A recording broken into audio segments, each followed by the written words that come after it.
你好，我係啤哥，今日開箱我新居，咁我哋 Let's go。呢個咧就係飛利浦嘅電子鎖啦，咁其實係裝修包埋㗎啦。咁另外嚟講咧，個鎖咧其實如果你平時有人撳鐘，你可以咧睇咗出邊係咩人，你先開門嘅。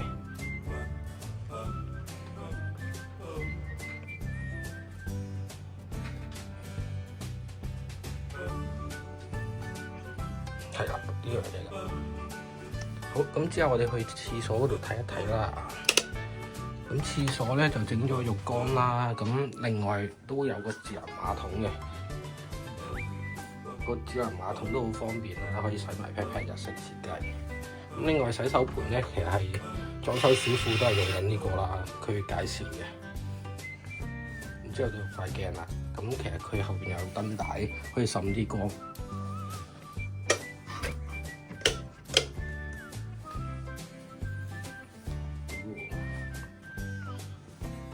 好，廁所大概係咁啦。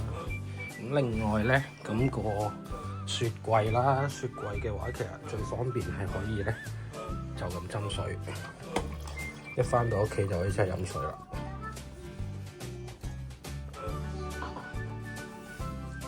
但係其實唔係啲咩智能設計嚟嘅，就咁倒啲水入去嘅啫。咁個廳啊，個環境大概係咁啦。咁整咗個閣樓，就俾工人瞓嘅。咁另外電視方面就冇啊，咁啊整咗個 projector。咁最主要 projector 慳地方啦，可以 YouTube 啊，行 Android， 標煙晒㗎啲嘢。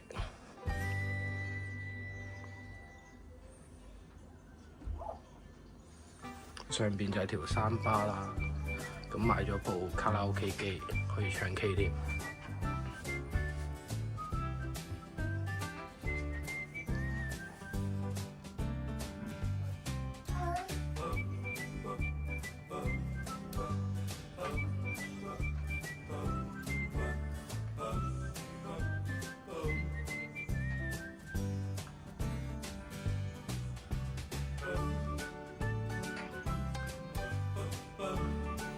好，咁之後介紹下個廚房啦。廚房咧，咁其實就最中意就係呢嚿嘢。呢嚿嘢咩嚟咧？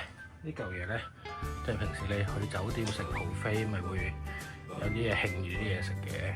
咁煮完餸咧，擺啲嘢食下邊就可以興住，咁就唔使成日都食埋啲冷飯菜汁。咁另外呢個就4合1嘅水波爐啦。咁最主要方便嘅話就係可以氣炸、微波、烘焙、烤焗同埋蒸嘢。啊，唔係4合1，5合1添。係咯，啲空間都夠大嘅。咁梳化就電動啦，坐喺度睇電視。咁去到房啦，咁其實咧我哋整咗榻榻米地台床嘅。咁張床咧其實就咁拍埋喺上邊啦，夜晚就拍翻落嚟，日頭咧就可以升張台喺度食嘢啦。所以呢一間咁嘅屋仔咧，其實已經可以瞓到榻榻米床，我哋瞓4個人。另外工人房就係個閣樓，其實成個設計287尺，個空間感都好足。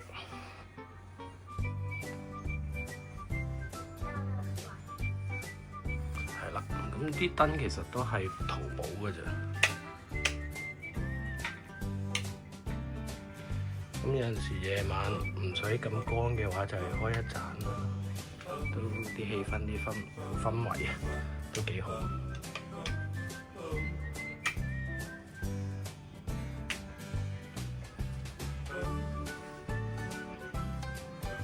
房啦，房側邊呢度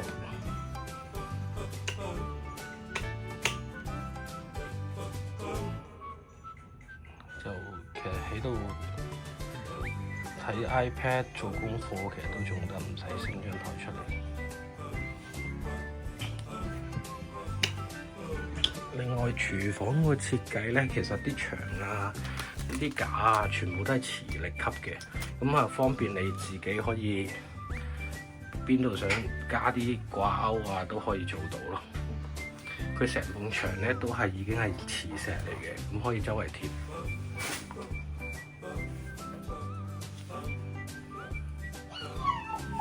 裏邊啲空間都好多。上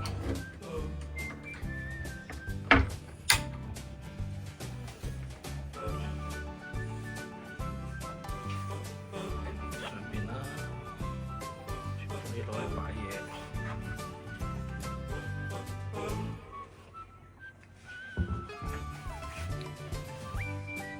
下邊就攞嚟擺毛巾，上邊擺埋其他啲雜物啊咁樣。係啦，呢啲架其實都係全部淘寶淘翻嚟，啲質料都唔錯。係啦，呢度好。咁今日就介紹到咁多啦，大家有咩問題嘅話，可以喺留言嗰度問。好，我哋再見，拜拜。